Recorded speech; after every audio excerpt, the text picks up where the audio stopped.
So excited to have you here today. We've got a really wonderful session on this week's Curator live stream with a wonderful guest. We're going to be sharing about a system for consistent, high-quality video marketing. This is a session that I don't think you could ask a lot of people to be your featured speaker on. When I talk to real estate agents, even the ones who've done a lot of video, they still tell me, I don't know, I'm just trying to figure it out, or oh, I'm just trying to keep my head above water. It takes so much time.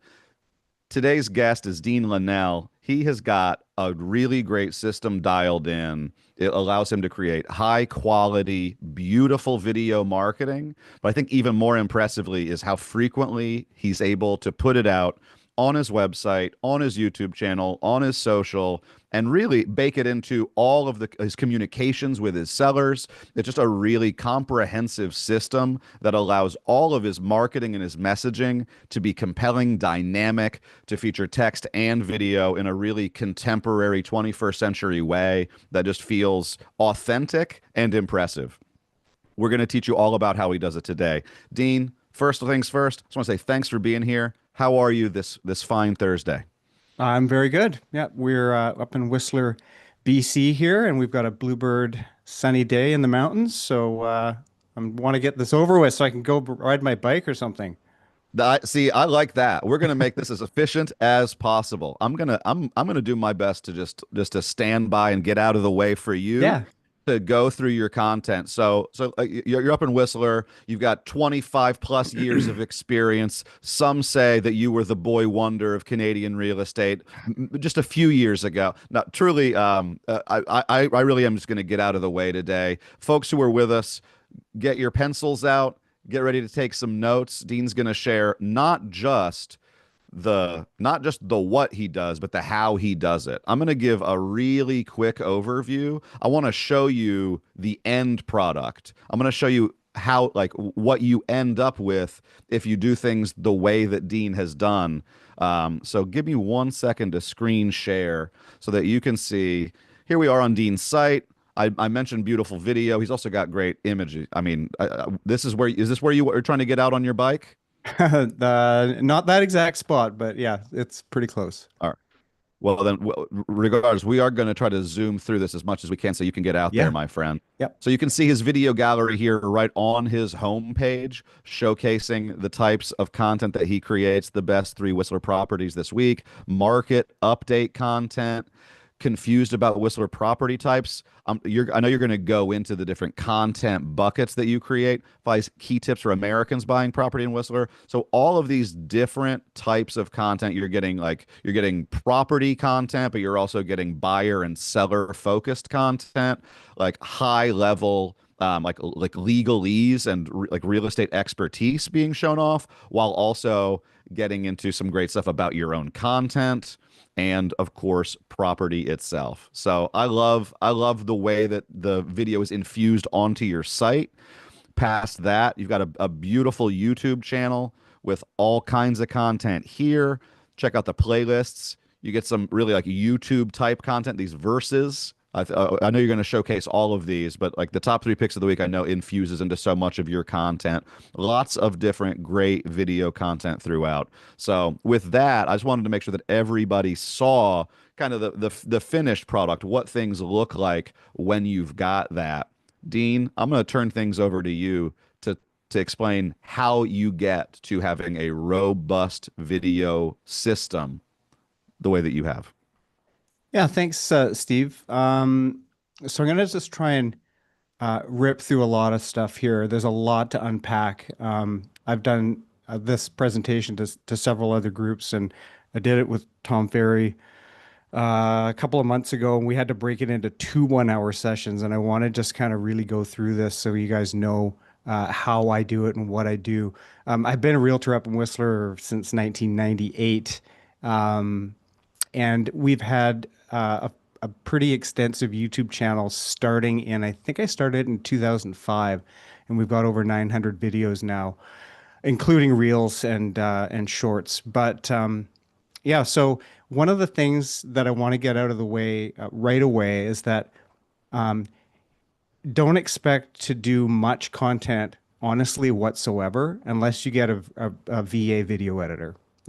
So that was critical for me. I started out really getting serious probably in about 2015 with video, and I was probably at one of the first curator excellences, where everyone's talking, oh, you got to do video, you got to do video, and we were, but I wanted to take it to the next level, and even right now, I want to take it to the next level again. Absolutely. But I worked with a YouTube coach down in the States. He's in Utah, and his name's Owen Hemsath. And I've also worked with Karen Carr and some other YouTube type coaches. But I was doing my own video editing. And I know it's like a hobby and it's kind of fun to do and it unleashes your creative side. But it took me literally 2 or 3 years working with that coach to finally get the hint that I needed to, get an editor to do this. And that's when things took off. So, if you think that you like video editing and it's going to be a little bit of a hobby for you, don't, don't. Just have fun filming and leave it to someone else. Great agents are already wearing so many hats in the face of being a real estate agent. To become a video content creator is also another many-hatted job. Don't put on so many hats. Yeah, yeah, I know it's tough advice for folks who like control of things, but it sounds like of all of those hats, editing can become such a tunnel vision thing to get really great at it yeah. that if you're going to be successful in your business, that's not like that's a full-time kind of job.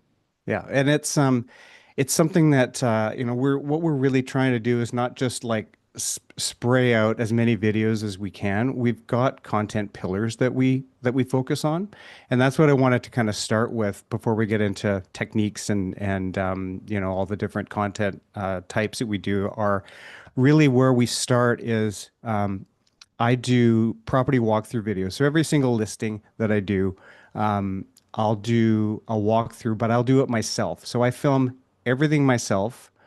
I don't hire any kind of videographer whatsoever because it's very time consuming to kind of line up a video editor here, and they're quite expensive. So I do all the filming myself, and I've figured out a way to kind of make it look as professional as I can. The video editors here, and it might be the same where you work, but video editors here, just a property video is going to cost me $2,000. And I'd really rather bang out the content myself and do a pretty good video.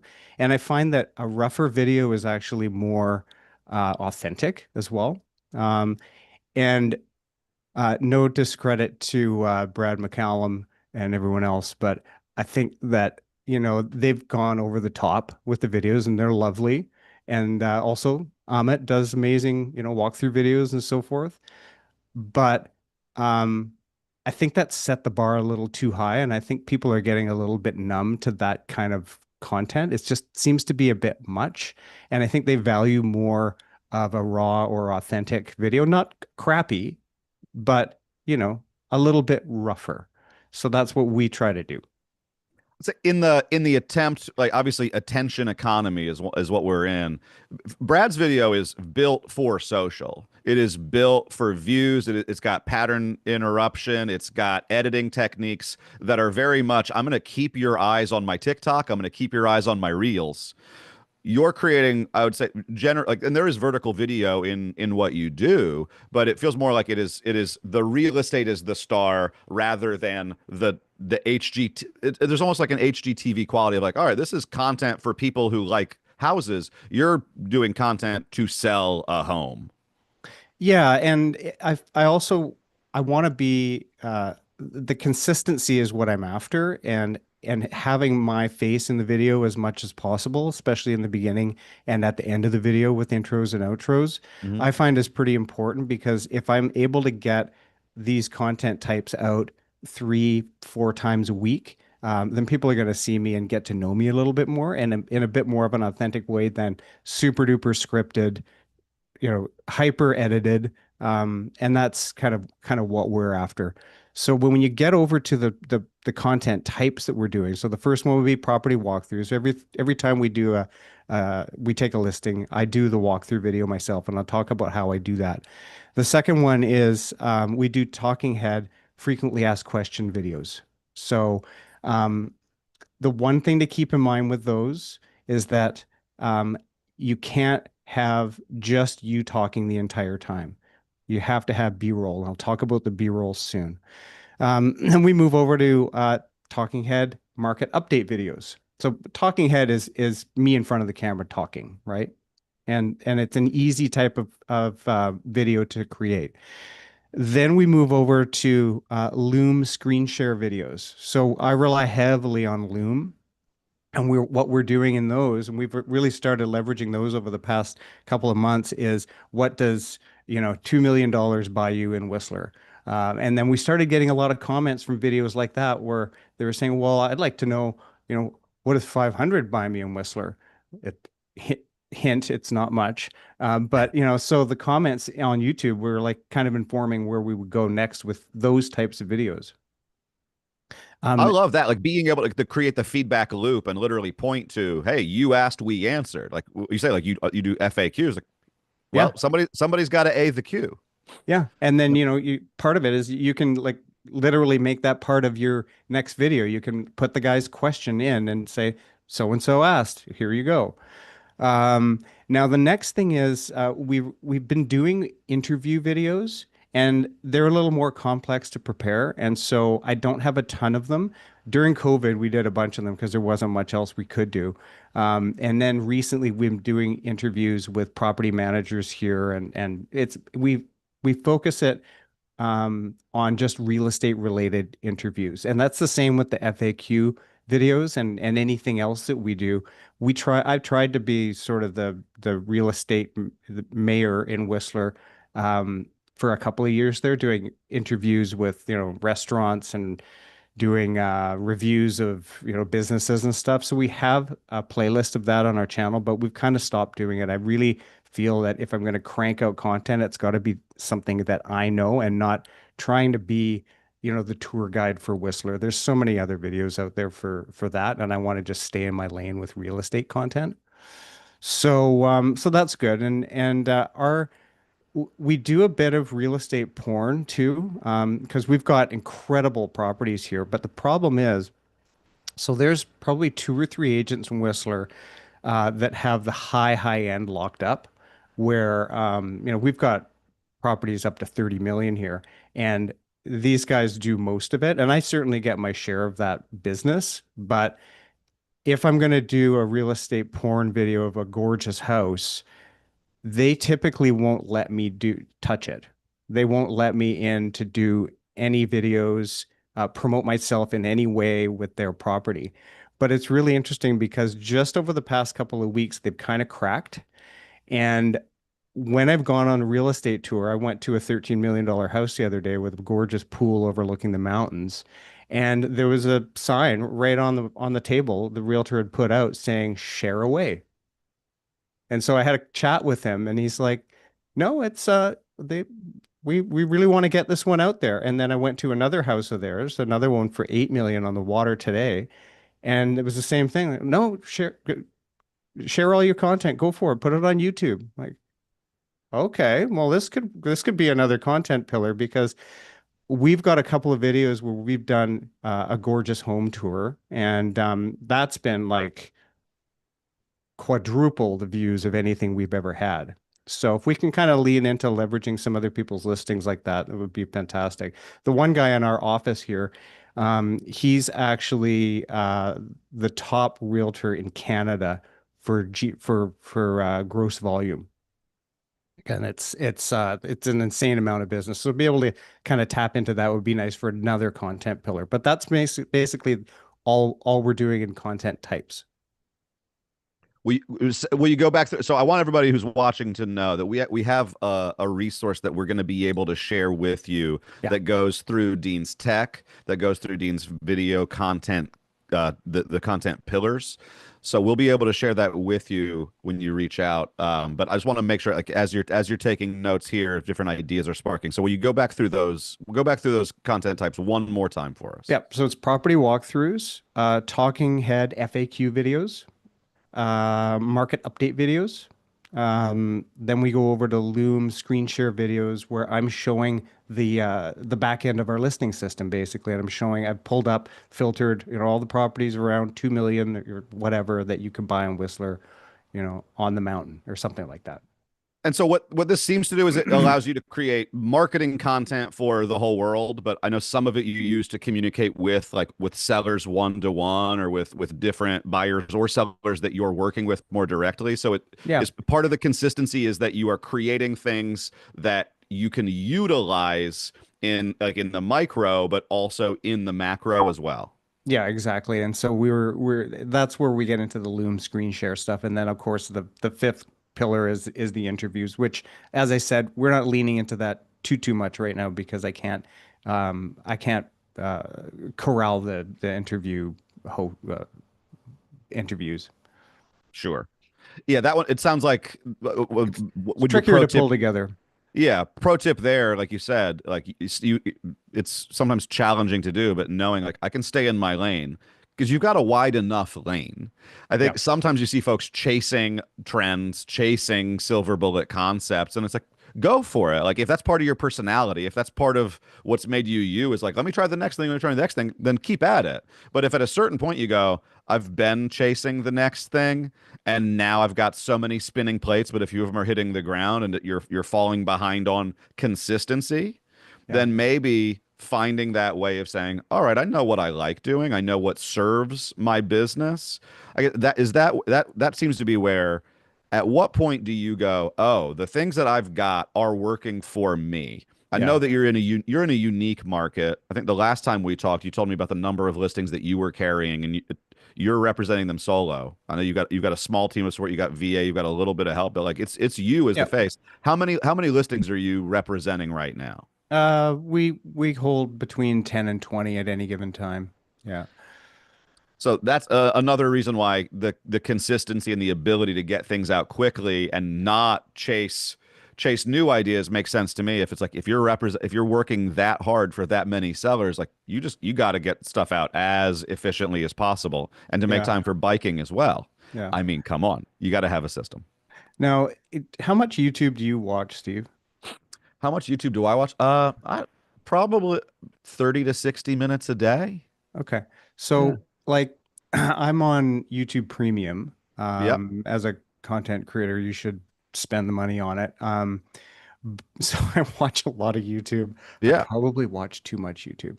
But what I've started noticing a lot of my favorite channels is that, there's like an upload every like 2 to 3 days. Yeah. And a lot of the time, when you follow along closely enough, you'll see that they're just putting a spin on the same content, right? So they're doing a video and then doing another video that's kind of like it, explains it sort of the same way, Hmm. just a little bit of a twist. And that's something that um, I've really learned over the past couple of years to try and lean into. So if you make a video explaining a concept about real estate and you did it 3 years ago and you need to keep remaking that video. It has to keep coming out. I would say even every few months. New thumbnail, new title, different content a What's little bit, but just you're explaining it a little bit more differently because that video you did 3 years ago is like it's buried now, right? I mean, it might pop up in people's feeds, but you got to keep it going. What and so what's like is that like what does $2 million buy you in Whistler? Like that That's, literally that yeah, might that for change sure. every 6 months, right? Like what are 100%. some Yeah. other what are some Yeah. other types of videos that you would say The remake that the yeah. one that there's so in Whistler, there's a lot of restrictive covenants on properties that really govern how you can use it as an owner, whether it's unlimited use or restricted use. I won't get into it, but it's called phase one and phase two type of properties. So that's something that is really important for people to know when they look at real estate up here. And I've made 3 videos over the years about that, and I probably should have made 20, right? So I'll just keep going with that's just one of them, right? Revisiting a top. It's with that with that sounds like that's in a phase where again we're not talking about the like, ooh, I was scrolling through social and like, ooh, that's that house porn that we're talking about. I got excited. If you're looking up phase one versus phase two properties, I don't know what that means. Yeah. I'm only going to click on that if I am somewhere a little bit deeper in the phase of buying a home where I already understand Yeah. some of the difference, but I know that I'm looking for something deeper to really grasp it. Yeah. Yeah. So that's like I would say like more of a middle of the funnel content, but that might but they might not already be in your funnel. That is farther along in the buyer journey, but Yeah. you're able to insert yourself into their journey by just being a really helpful guide in that sense. Yeah, Is that and right? you know, we're putting our video content out in our weekly newsletter. So every Friday we do Friday morning coffee, which we've been doing for 25 years now, consistently. I think I've only missed a Friday 3 times in 25 years. And so a centerpiece of that newsletter is the videos we've done that week. So we show them. But the main thrust of that newsletter is, and you can probably show that, yeah. You'll see in the top section there is over the past 7 days. We do all the new listings, we do all the price adjustments and all the solds, and then we have one kind of real estate porn, which is like, what's the highest sale that happened? So there was one for 8 million last week. And so then we move into our video content and that's it. It's really, really quick. Right. So So yeah, walk us through. So in this case, you're leveraging a video that you created theoretically for your YouTube, but yeah, you're injecting it into your email as well. yeah, yeah. So But it also goes on your website. You every week we'll do this video you see right here at the top 3 listings that have come on the market in Whistler. And this is a really easy, you know, it's one of the 3 videos we do each week. And it's really easy for us to put together because when I go out on the real estate tour on Tuesday, I'll pick 3 that I like and I'll shoot video for it while I'm there. I've got a DJI Osmo Pocket here. And if I've forgotten it, I just use my phone and I'll shoot in video or in vertical as well as horizontal because you need horizontal for the YouTube. Um, and so that'll be my B-roll as I'm talking about each property. So I've picked 3. There might not even be my listings. Most of the time, they're actually not. And so I've got a Loom screen recording of the back end of our listing system showing the property in that I'm mentioning, and then my editor. So here I've gone ahead and shot some B-roll, and a lot of the drone and B-roll that's being overlaid by my editor, I've already spent I spent probably 2 years getting summer and winter drone and ground-based B-roll myself. So I've flown drone, done it all. I want to have winter, but I also want to have summer because in the winter it's going to show, if it's ski in, ski out, it's going to show skiers. It's going to show how close it is to the ski run. And then if I'm doing the video in the summer, I want to have summer footage. I don't want it to look weird because I'm showing video from winter shots. For sure. I'm curious. You've done the legwork to have this full Yeah, trove of B-roll. If yeah. you were like, let's pretend somebody hit the button on your Dropbox and tragedy struck. It's all gone. Would you with what's available now as far as stock footage that exists through AI? Would you go that path or would you go back and refilm it No, I would yourself? I would refilm everything. No, that's I want to have specific B-roll of every single property complex in Whistler and every single neighborhood. So we have that. We've got ground-based and drone-based, and it's also been filmed natively vertically Mm. on the drone, as opposed to my editor, squeezing it down into a vertical and cutting out the edges. So that was something that we hired. One of my assistants at one time went and did B-roll. I did a lot of it myself too, but I shot all the drone myself because I just have fun flying toys. Well, yeah. So that sounds like one of those carve that out as a side project for Exactly. yourself or for Yeah. someone on your team. And the nice thing is that it is a finite project. Like you might eventually need to go, I have more that I want to do, Yeah. but I think it's important, like you said, you want for every major property, for every major area that you can do that. I'm assuming that that has something to do with your organization with your editor, Yeah, so exactly. that And that's it's the all going to be really labeled. that's a really important point is you need to have all this footage for yourself, for your editor to grab easily. And it's been all uploaded into Dropbox by neighborhood, by building, by winter, by summer, by horizontal, by vertical. Yeah, So took a long time to put together, but now that we have it, that's another reason why I can crank out videos. We wanted to finally get to this place where we have everything. And he tends to use some of the shots maybe a little too much as B-roll. And we've got a couple of shots at the bottom of the mountain with some skiers coming by that's in a lot of our videos. So I've got to go out and get some fresh ones for him. Um, but you know, we've got it, and that's a really important point when we shoot our videos, especially because I'm voicing over as a talking head, we want to have B-roll to keep it engaging.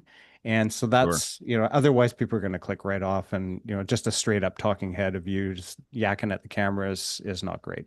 Well, that's I don't want to take us off the path. I know you've got so much to share, but do you have you work with an editor, but do Yeah. you have findings after having had a channel for like 20 years of things that you see like, oh, the viewers drop off if it's 3 seconds, 5 seconds, 10 seconds of talking head before we cut to B-roll or we cut to something else? And like in your editing mind, do Yeah. you have Yeah. It's so we were I actually hired Judy Weiniger's video person who did all their intros and outros with their Mm, logos, yeah, and we found it was a little too long. The intro was about 5 seconds, which is a bit much because you get a yeah, bit of a drop off. I'm really hung up on having but a little bit of branding at the beginning of a video. sure. Um, and so I'm trying to wean myself off of that. So we hired we hired Rory again to do a new intro for us that was 3 seconds long. And even now, I think I'm gonna ditch it. I might ditch it because we are seeing that drop, and I'm so hung up on I gotta brand myself. I gotta have my logo in there. So we're constantly evolving as well.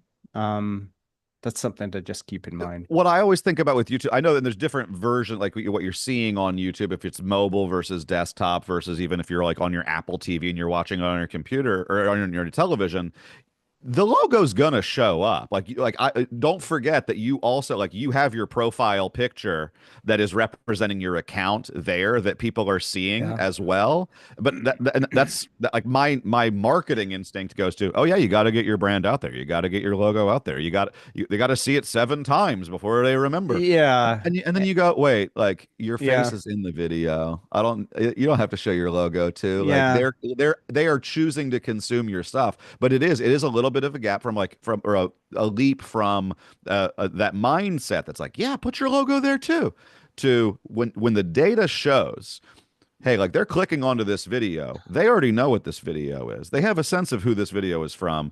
You don't have to slap your logo in there, Yeah. even though like we're so used to the whoosh, my Yeah. name, whoosh, back to the content.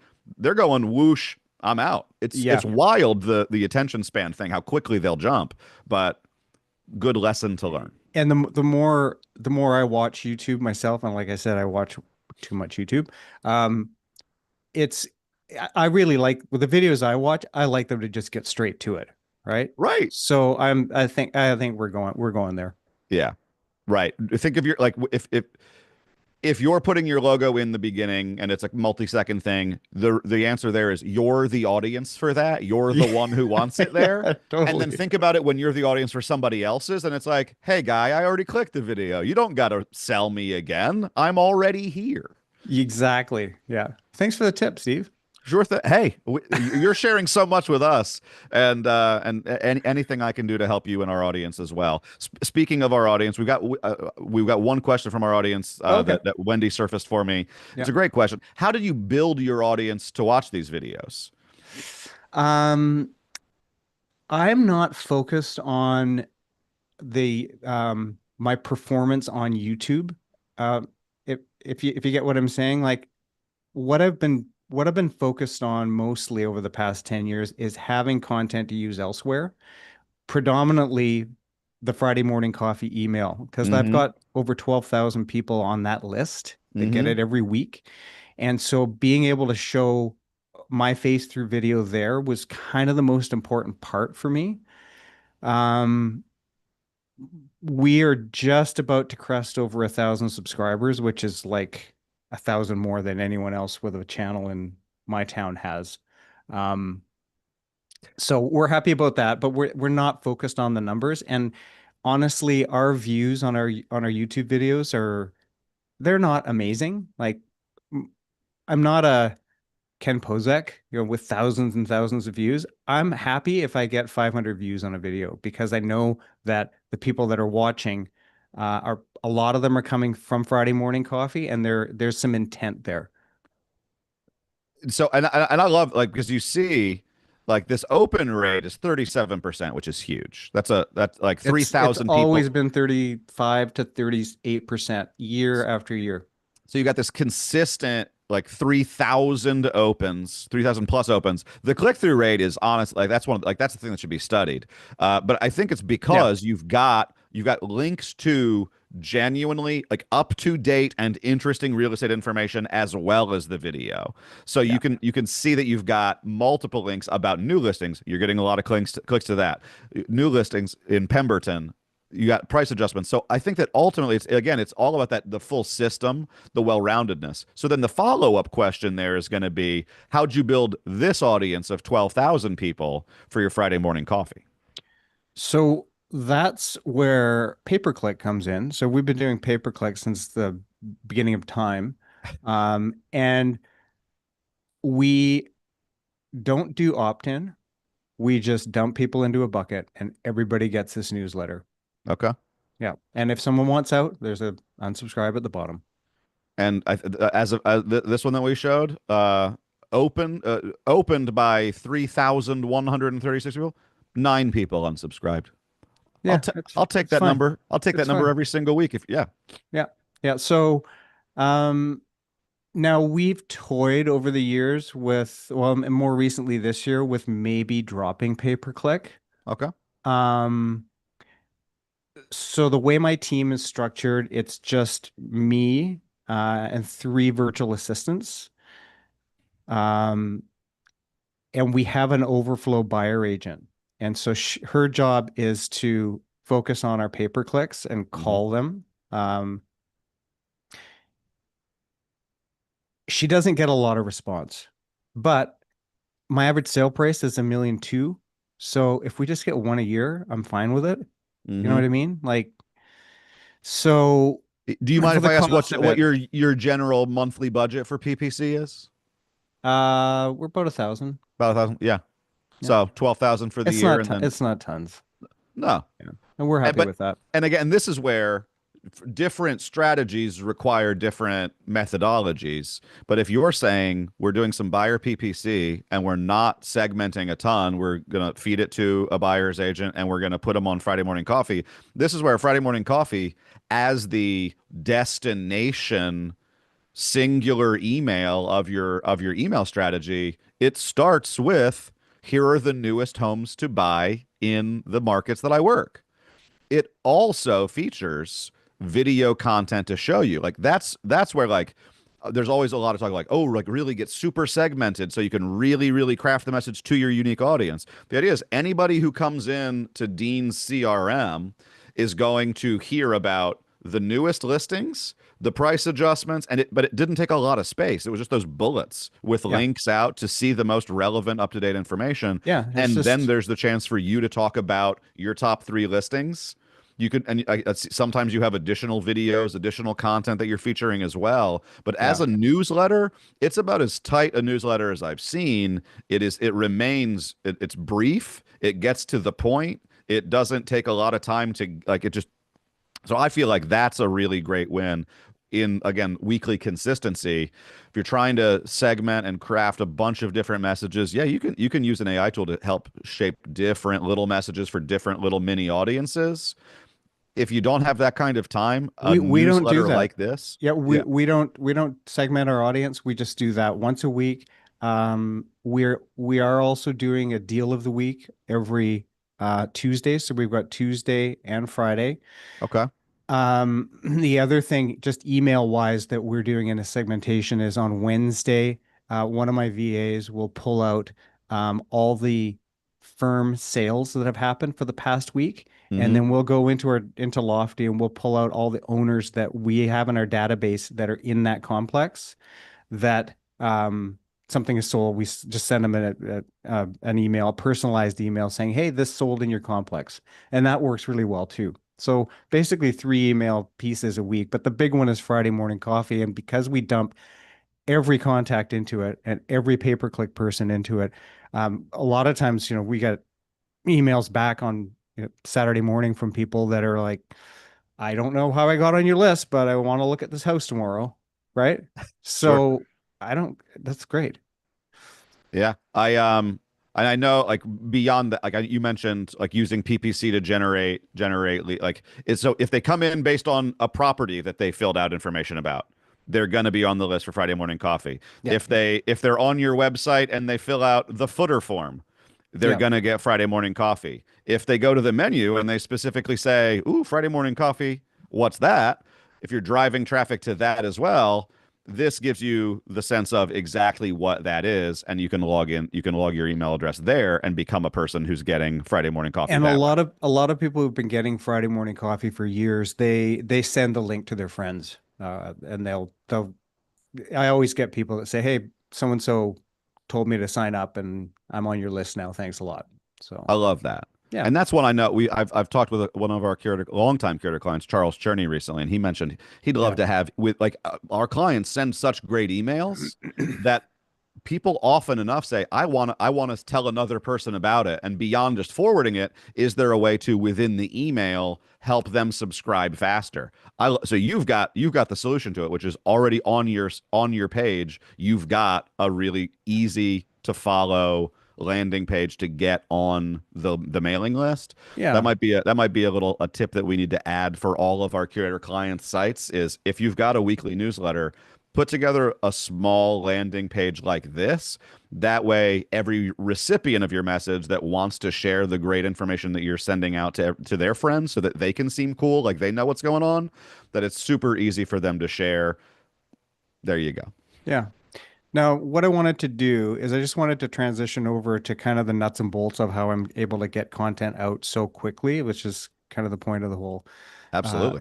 the whole presentation today. And so, um, VA video editor is key. Okay. So we send all of our footage to him on Dropbox. That's another point. So I'll send we've got a file structure that's, our YouTube videos, our reels, our shorts, or whatever we've been doing. And then I'll send him the link in Slack so he knows if I finished the content, he's got it. It's going to take an hour or two for that to really sync on his end in the Philippines. We found our VA video editor through Sphere Rocket. Now, Sphere Rocket's a little expensive, just because you have to keep I think you have to pay Sphere Rocket. I'm paying like $1,000 a month or something just as a fee to have them through Sphere Rocket, Yeah, not including their wage. Okay, so that's just something to keep in mind. So what happened with our main video editor is that we pulled him off of the Sphere Rocket program after a year. So I'm not paying sure. Sphere Rocket anymore. I just pay him. Now, the other thing you could do to find a great VA in the Philippines is you could use, I think there's a website called onlinejobs.ph.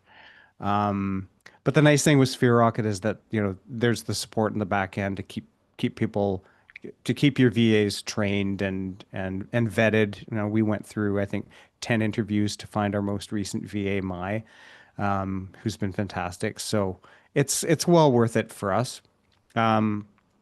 But just moving on from there, Sure. creating our videos quickly. I do everything sort of in a talking head format as opposed to kind of a walking around or having someone film me while I walk, which looks really cool and dynamic. But I just stick my camera on a tripod and I read a script. And it probably doesn't look like I read a script because I've got a lot of practice doing it. And the way that I write my scripts is very fluid, and I'm able to deliver that in a consistent way that makes it sound like I'm not reading. I go to a park right across from my office. It's probably 50 steps to a park over there. And there's people walking around, but mostly I've got a like kind of a little corner with some nice side lighting, right? Hmm. And it's not super bright. It's kind of a diffused light, which is what you want. I found that when I set up sort of a studio in my house, I did it in front of the fireplace and everything. I'd have to set up lights every time. Sometimes there'd be bright light coming in through the window. It would look weird. I Sure. wanted to just be able to walk across from my office and shoot at any time. So right after this, I'm doing my top three video.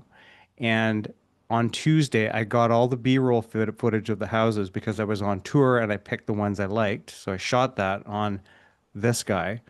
Um, Josh already has that footage, but I have to go and do my talking head, right? Then when I'm done that, I'll pop in here, I'll set up this mic, and then I'm going to do my Loom video showing the properties in our listing system. So he can then do the overlays of here's the square footage, here's, the how many bedrooms there are, and I can talk about things. Now, if there's one of those houses that I like in my top three that I didn't actually set foot in, Hmm. he's just going to go and slideshow photos from our listing system because I didn't go there. I didn't shoot the video, right? Now, we're going to have drone of each of those properties because I have drone already of everything in town. Maybe not that house specifically, but if it's in a complex, I've got drone of the pool, I've got drone of the skiing, you know, all that stuff is already set. So we're able to put interesting B-roll over, and that keeps the attention span as well. So that's what's happening today with top three. So what I love about that is like you've broken it down into the component parts of what needs to be there to create the video consistently, right? So Yeah, it's like, cool, I've got my video shoot across from my office. Now my editor has that, but I know what I owe him. So it's like you have a weekly checklist, either a physical one or in your mind where it's like, all right, there's the B-roll part of the video. Success. I took care of that while I was on tour already, and that's another other thing that I think is really great. It's connected to some of it's connected to your pre-existing realtor activities, and some of them you have baked into your calendar as video content creator. Dean yeah, owes his editor this, so I've got to get my B-roll. Success. Now I've got to do my talking head. Success. Talking head comes with the loom so that there is the stats and facts and figures. Success. yeah, Anything else? The editor can handle finding, or you probably send him the link to the property specifically, or you've worked with him long exactly. enough that so Exactly. And he knows exactly how I want that video to lay out. And half the time, I don't even look at the video when he's done it. He sends me a draft, and yeah. I'm like, okay, fine. I don't even look at it. The other critical point is if you're going to make these into reels, Hmm. so we double purpose all of our videos. So we'll do a little shorty version that's a reel of, hey, this is the top three listings for this week, right?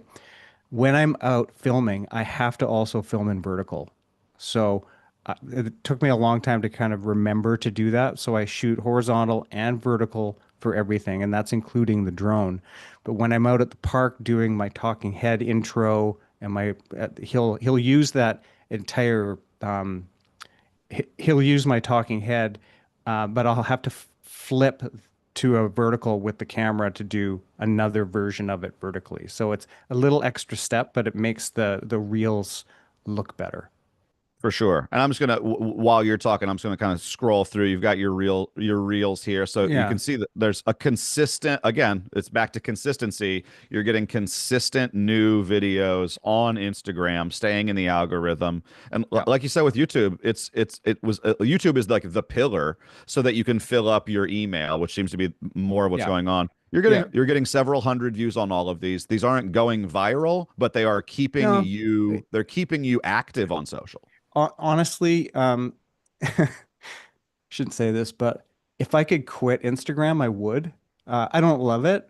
Um, I've tried all the tricks of, going viral on Instagram, and honestly, this is the we only do Instagram so that we can show our listings so that we can show our sellers that we promoted our listings on Instagram, really is the Sure. main thrust. But this feeds over to this curator seller reports. We want to be able to go and tick and click those and bring them into the seller report so we showed that we did it. Right. And But I'll pull that up in just a we second get for sure. like very little engagement in our market on our Instagram stuff, and it's not for lack of trying. So we're just doing it so it populates the seller reports. Which is, I think that's a You when gotta you gotta lean if into you're your only strengths. if you're only looking at like any component or any individual piece of your overall marketing system, if it's the only place you have, then it's like, ooh, that stinks that I want more views there. If you look at it holistically, where you're like, oh yeah, YouTube's got a few hundred views. I'd like it to have more. Well, is it making my emails more dynamic? Is it making my emails more engaging? Is it making my website? Is it creating blog content that is both something that people can read and listen to and watch? Yeah.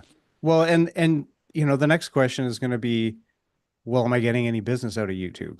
And yeah, I am. I took a listing for 900,000 yesterday, straight off of YouTube.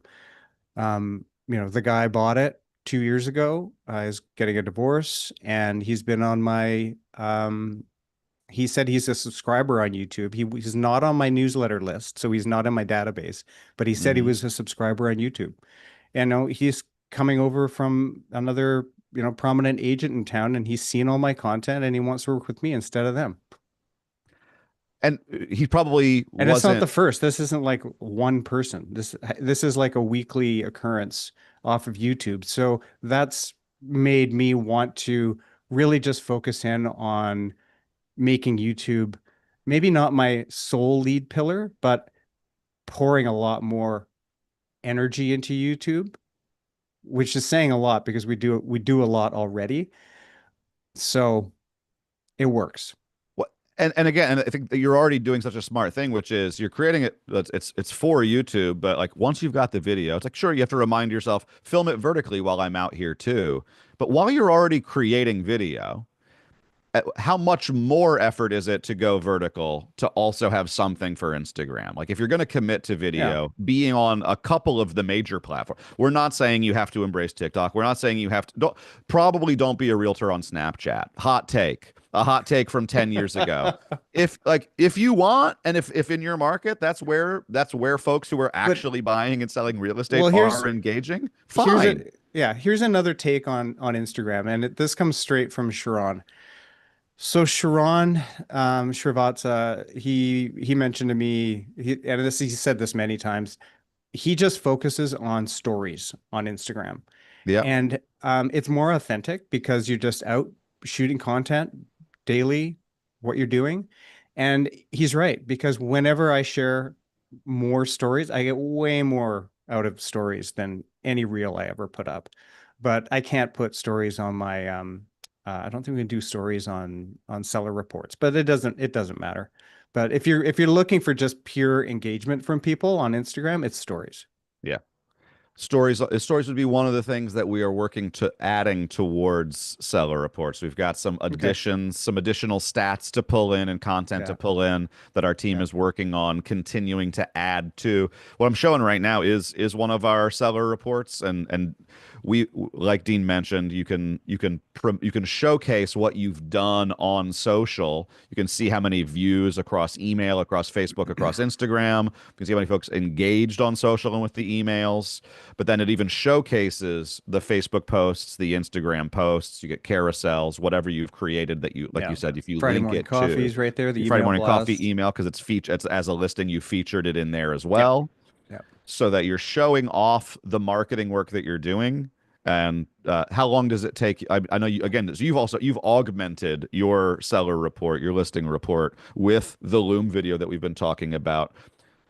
Do we want? Yeah, so what we do on our seller reports, we've got Mai in is one of our VAs in the Philippines, and I would say 80% of what she does every week is filling out these and building out these seller reports. And so Yeah. every 2 weeks, I'll send this out to my seller. And my portion of that allotment that day is doing the Loom video where I'm in the back end of the listing system talking about the comps, talking about my suggestions on pricing and where the market sits. So that's the Loom that we add in here, and that's a critical point for just getting the market knowledge across to our sellers.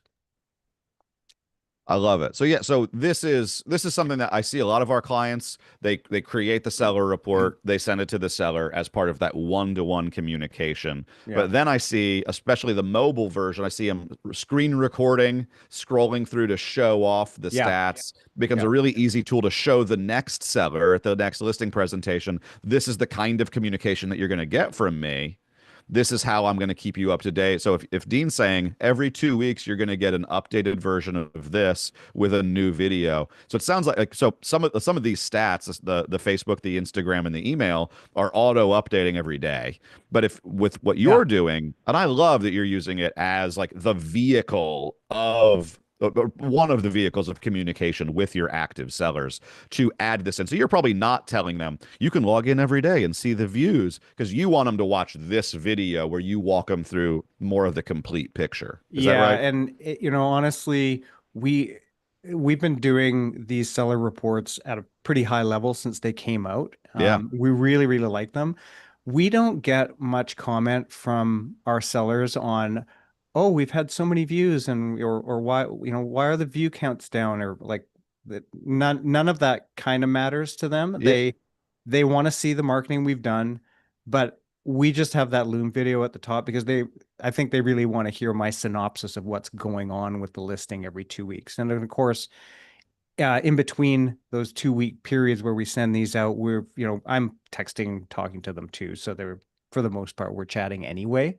Right. But that's kind of a formal me breaking down the market for them Which that I week. look because it looks professional. It's like this. Here's your official report. Here's your roll up of all the stuff that I'm going. Yeah. My thought would be, and I love that they're not asking about the views because I think that if you weren't sending them any information, that's when their mind starts to wander. That's when like the Yes. information vacuum they start going, Yeah. "Oh, are we getting views? Are we doing marketing?" They Yeah. never have to ask. They never have to wonder because you're keeping them up to date on this stuff. I Yeah. love it. Well, what it does breed though is when you see it's been viewed, 20 something thousand times, and they wonder, well, why hasn't it sold? What's Why going on? haven't we It's sold? just so many views. So that's one of the things, I guess. Is Um, that is that does that become like a conversational lever for do we need to talk about the price or do yeah, we need to talk about exactly. something else? It's helpful that way. It helps get Yeah. the price reduction. One of the other content types I didn't mention, I think, is we also do monthly market update videos. I might have mentioned it, but the way we do it to make it really fast is your brokerage probably already gives you sort of a market update email or something, like it's an internal thing. Um, I take that and turn it into a video script, and I do a video every week. And our brokerage doesn't even do video anymore. They didn't see the value in it. So I don't know Really? why. Well, they saw the low amount of views and they said, well, it was just too expensive to have the videographer do it. So they still send out our uh, our stats, and it's in sort of a format that you can just read. It's not just bullets of stats. And I create a script for it really quickly. Josh from our team, our video editor, makes that script, and I'll spend maybe half an hour just tweaking it a bit, and then we put this out every month. So that's another content type that we can push out that's quite easy because it literally came from our brokerage.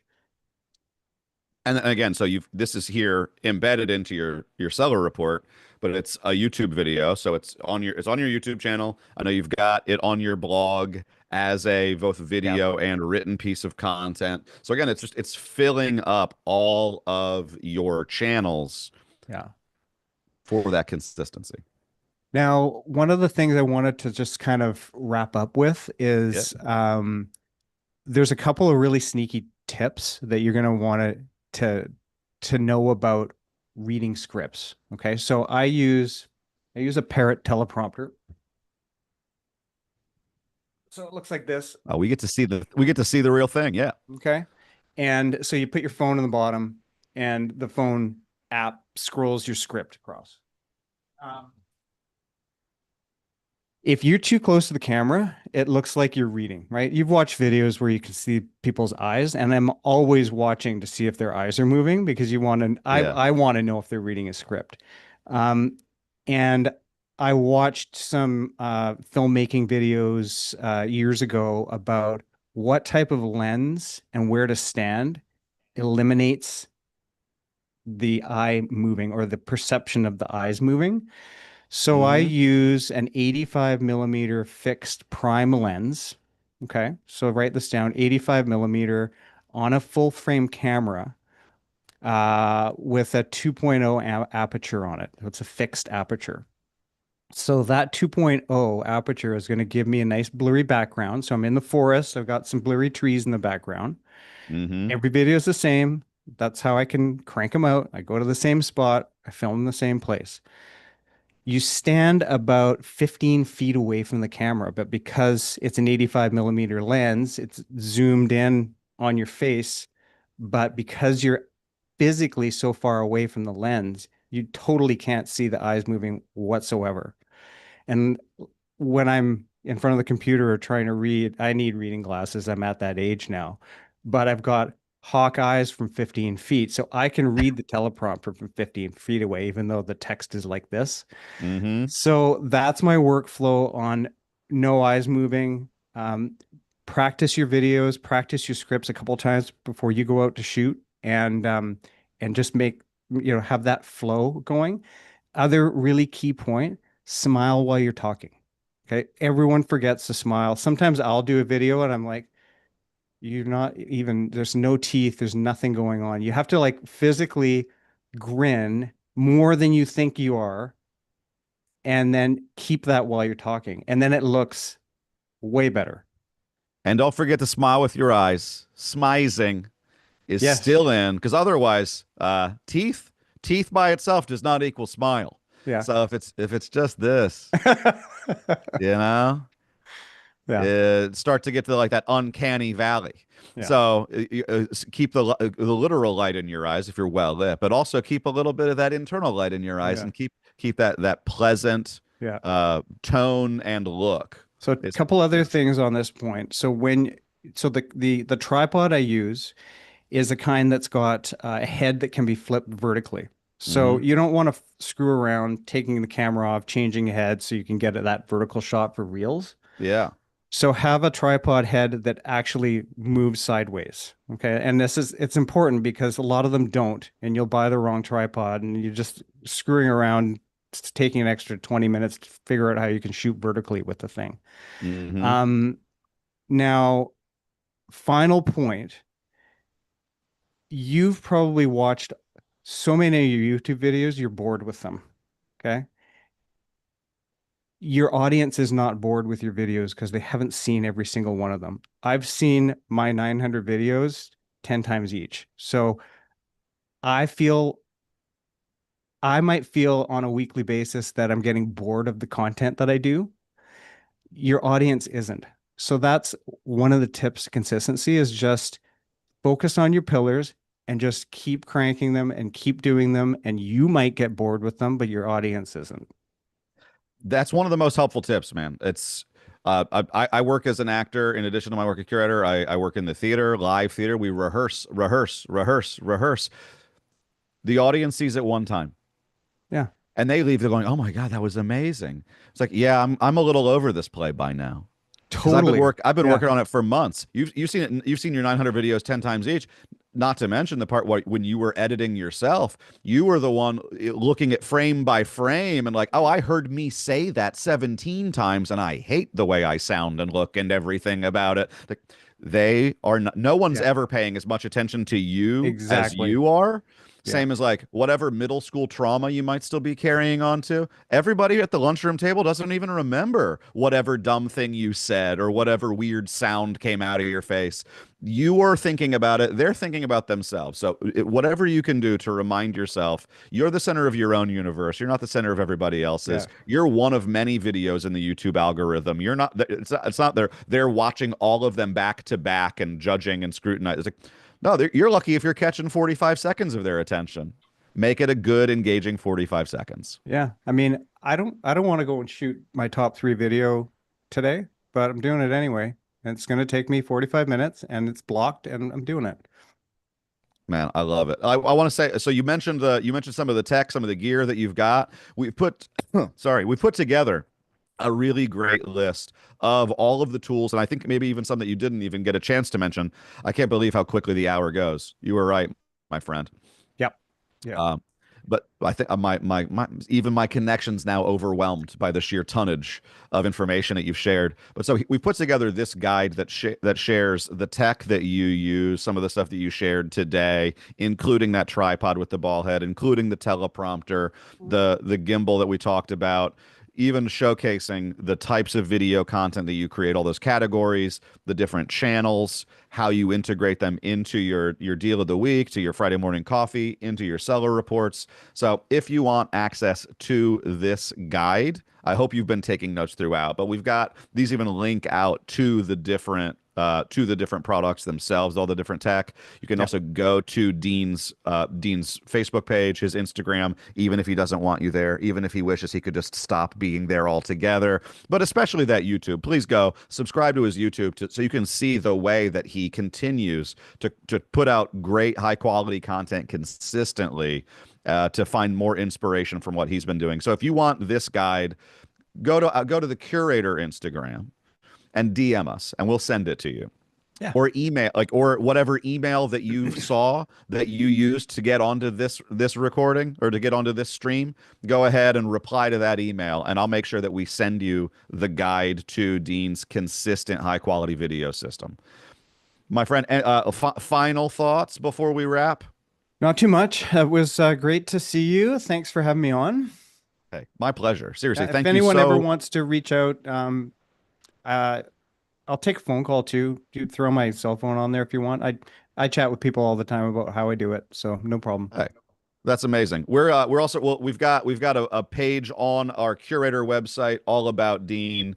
We'll be adding to it pretty soon with with an overview of what we've shared today. So Cool. Wendy, will you do me a favor and will you drop just in the YouTube chat?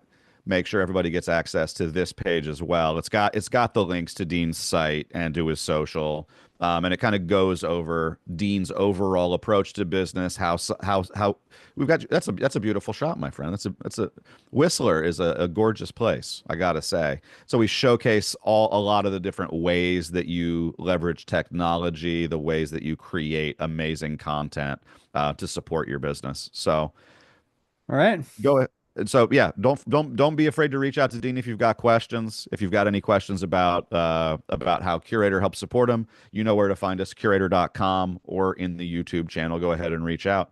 Otherwise, my friend, thank you again so much. It's always a pleasure getting to speak with you, getting to learn from you, and getting to be a part of sharing the way that you do your work. It's Yeah. always inspiring. It's always so helpful. So You're very thanks. welcome, Steve. Thanks for being generous with your time and your thoughts. Okay. Everybody who's been watching, thank you so much for being here, and we will see you next week. I'm pretty excited. We're going to do a co webinar with one of my very favorite real estate marketing and sales influencers. He's a guy that some of you have probably heard of. His name's Chris Smith.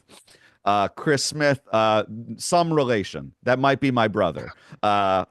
He's got his conversion code club, and a few weeks ago he reached out. He was on the Curator blog, and he said, man, this 23 ways to take a listing and make an entire month's worth of marketing collateral. He's like, I want to talk about that. I want to make it 30 ways. We can do 30 ways in 30 days. And so next week we're going to do a live stream together, to go through these 23 ways and several more to showcase how to more. There's going to be more video learnings like Dean shared today, as well as some email like we shared today, plus a few other ways as well. So look out for messaging around that in the next couple of days. We'll be letting you know about it. We're excited to share that with you as well. Dean, thank you. Everybody who's been watching live, thanks. If you're watching it later, I hope to see you next week live on Thursday, the 29th of May.